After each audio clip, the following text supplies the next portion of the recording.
Hello! How about today we start with a poem? Roses are red, violets are blue. Fuck you, Cretinians. Fuck you. Let's look at some more internet bullshit today, and I ain't talking pranks. I'm talking lies. Lies that are so ludicrous it'll make you fucking question your own sanity. I mean, everyone lies, right? It's a part of being human. It's like a defense mechanism that we've built for ourselves, something that keeps us comfortable. But what about when we take lying a little bit too far?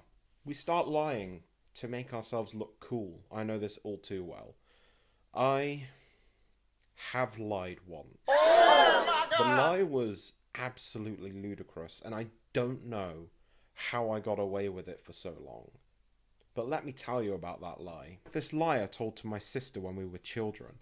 I told her that I wrote and sang the songs for Your Favourite Martian, and I don't know why I did that. The songs for Your Favourite Martian were not very good. Now, this was a lie that I forgot maybe a day after telling it, but she remembered for maybe 10 years, give or take, so I feel kind of bad about it, but in my defense, I was a kid and I told a stupid lie. Now let's look at some other dirty liars besides me, okay? I'm starting to feel a little bit embarrassed. Lit really. Looks like someone needs to go to a literacy class. I got into this fight a few days ago in school. Lamau, a kid, did some kickboxing roundhouse kick, and I just picked his leg up and walked around for a few minutes. Holy shit, the strength on this child. The fucking guy didn't even fight back. He just kind of let him carry him around for a few minutes and just kind of accepted. He's like, no, this is my fate now. Then chucked him to the floor and punched his stomach and stamped on him. But I got an hour after school Detnion. Fucking Detnion. Oh god, no. Now I've got a Detnion. My stellar record at school is gonna be ruined with a Detnion. Fucking Detnion. Oh, it sounds like a fantasy town. This is such a weird lie, even if you just told it to your friends. They would be like, smells like bullshit. And they would be correct, because this just sounds like a kid trying to show his cocktail feathers, you know? I don't know what compelled him to post this, but I am glad that he did, because now I have the word Detnion in my vocabulary. Thank you, child. Next lie. Stop looking, my eyes are too pretty for my own good. Oh, this one's gonna be a fucking whopper. This is gonna be a fucking whopper with cheese. I have these deep and enchanting eyes that drive people crazy when they look at them, and it makes it difficult just to have a normal conversation with someone without them losing their shit inside and be fixated on my beautiful eyes penetrating their soul. Oh, I like to think that she's just staring at people like Jack from The Shining, you know, like...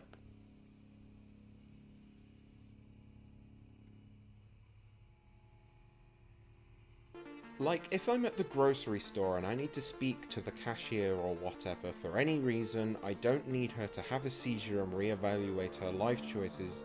I just want to ask about the price of bread and get on with my life. First of all, I don't think anyone needs to have a seizure, right? I think a seizure is just something that kind of happens. It's not something someone just sits there and goes, oh, I really fancy a fucking seizure tonight. A seizure salad. Brother, this guy stinks! Second of all, it's really fucking dickish to sit there and be like, oh, someone's so selfish because they had a seizure. Like, oh god, fucking Mary's seizing up again, guys. So fucking selfish. I just want some fucking bread. Allow me to take part in the body of Christ, please. Seriously, it makes it almost impossible to look at anyone in the eye and have them not suddenly be on the verge of fainting. Wear some sunglasses. Just wear a pair of sunglasses. Oh, there's this character, a very well-known character called Cyclops in X-Men. He seemed to have fucking mastered the art of not looking people due to, you know, the fear of lasering them to death. So, I'll tell you what, I'll send you a box set of X-Men OP. I'll get my people to get in contact with your people, and I'll send you a box set of X-Men so you can just really study the character Cyclops and learn how to live a life where you're not, you know, killing people. I've come to train myself to purposefully avoid looking at people in the eye now so I can just go about in public and live my life normally. Yeah, this person is definitely a discount store version of Cyclops from X-Men. It's like you're in the car and you sat there like, Mom, can we please have some Cyclops? And your mum's like, no, we have Cyclops at home. Moving swiftly on, I don't really agree with not being able to tell if a 5-year-old is gifted. Gifted kids, when asked questions that are require, it seems like you never passed that gifted 5-year-old stage, so I think you that are require some more education on how to fucking form a sentence. Jesus Christ. Fairly advanced reasoning to do it over and over. My aunt, when she was 5, knew where every country in the world was and knew the capital of each US state. No, she didn't. A 5-year-old is sat there like, wah, give me my toys, give me my fucking Pokemon cards and ice cream, my dude. I don't give a shit about geography. Give me toys and ice cream. That is what a child is like. My sister was talking in full, complete advanced sentences at age 2 like a 6th grader. Once again, no, that didn't happen. A 2-year-old is sat there like, I just shat my pants, bro. Can you please clean me? Also, did you know that the capital of Colorado is Denver? I went to a college chemistry class with my father when I was 5 because he could not get me daycare. After the class, my father asked me what I thought of my first college class. And I said, I thought it was fine. He said there were just a few things that he didn't understand very well and told me what they were, so I explained it to him. Can you imagine taking your child to a college class and them sitting down like, oh my god, you're so fucking stupid. Sit down, let me teach you how to do it. This is gonna be so fucking good. I didn't know the term surface area when I was that age, but my mum asked me why ice melted faster in water than on a counter. I told her in my own terms. Is every adult in this situation completely fucking clueless? Or are they just constantly quizzing their child? Like fucking shaking them by the collar like, you must be gifted now. And the kid's there like, Surface area water, leave me alone. My daughter was in 1st grade when she explained to her friend that the cloud was really steam from a manufacturing vent pipe and why it formed. At least for me, it seems apparent when kids are young. This feels like a really fucking weird flex. Either every kid in this family is a young Sheldon, or they're fucking baby geniuses, because these kids are fucking smarter than the adults. I was in a bar arguing with this guy, and he said, come on mate, let's take it outside. I said, alright mate, you go out first. If I'm not out there in 5 minutes, you start without me. He started walking outside and the whole bar burst out laughing. Then he came back and hit you? He didn't realise what had happened until he got to the door. He came back and hit you? To the pool table, shook my hand and bought me a drink. That's not how that story ends. It's a nice thought, but drunk rowdy men at a bar who are on the verge of fighting when someone makes a seemingly snarky joke to them are not going to buy you a drink. They are going to fucking kick your ass. He's going to fucking throw hands, not shake them. Time for a love story. So my date cancelled on me last minute, decided to come down to the metro on my own and sat down at the TGI's. Well, now we know why your date cancelled, don't we? You were going to take them to TGI Fridays. I would cancel my date too if they were going to do that to me. TGI Fridays, more like TGI Y-Days, am I right? TGI Fridays is bad. To get some food, and the waiter, who was, by the way, fitter than my original date. Oof, if that's how you talk about a person that you're about to go on a date with, no wonder they ended up cancelling with you. You clearly only cared about them for their body.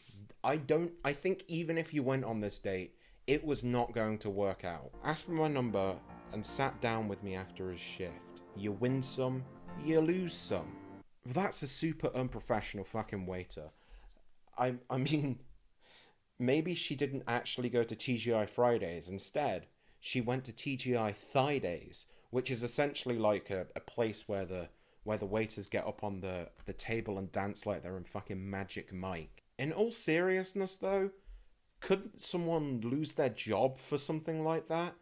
Because it's seriously unprofessional for a waiter to give their number and sit down with someone after they finished their shift on a date. That's kinda fucking shady, my dude. Next, angelic presence from above. So, I decided to walk to the store today, and on my way back, I literally ran into an old lady. My god, dude, slow down, you're going to run her over! Standing on the corner, crying her eyes out. Probably because you ran into her. I, without hesitation, walk right up to her and ask her if she wants a hug. She says, yes, please. Okay, we already know this one isn't real. If someone came up to me and offered me a hug in the street randomly, someone I didn't know, I would tell them to leave me be. I would tell them to get the fuck away from me, my dude, you might have fucking cooties or something. And literally falls into my arms. I was so compelled to tell her that she is so strong, and whatever she is going through, she can do this, and that nothing big is going on here. All your problems, they're nothing. Okay, thanks, I guess. No, I literally mean they're nothing. Okay, you're making me feel worse. You're nothing. Be gone from me, foul wench. She was so stunned at my advice and said thank you and asked my name. I told her I am a random angel. Boo! Fuck off! No fucking way did you say that to a random person. That is fucking disgusting. Oh my god. I love when I can make a difference in someone's life, even if they are a random person standing on the corner. An imaginary stranger. You can't forget that. Be kind to others when you do not know what they are going through. And then everyone clapped for the angel lady. And they stood up. Everyone. It was a standing ovation, really. And a lot of lives were lost that day. Some of the people who were standing up were drivers. A lot of people crashed and died. Airplanes fell from the sky. The whole world just kind of shut down because they were all clapping for this angel lady. I don't think that these lies are a bad thing as such. I think they're kind of funny. There's no real problem with them. They're just lies. They're unbelievable lies made by little clout goblins who are just looking for attention because they're not getting it anywhere else, which is actually kind of fucking sad now I think about it. Alright, I'll catch you all next time. Make sure you subscribe to earn a place in the Cretinian army. We are growing fast and we're going to take the world by storm, one aloe at a time. Make sure you hit the like button to get a commendation. And make sure you hit that bell button to rank up in the army. It is the best way to do so. You know, just, it's a fast track essentially. You will get, you know, promoted pretty quickly in the Cretinian army. We're very friendly here. Bye-bye.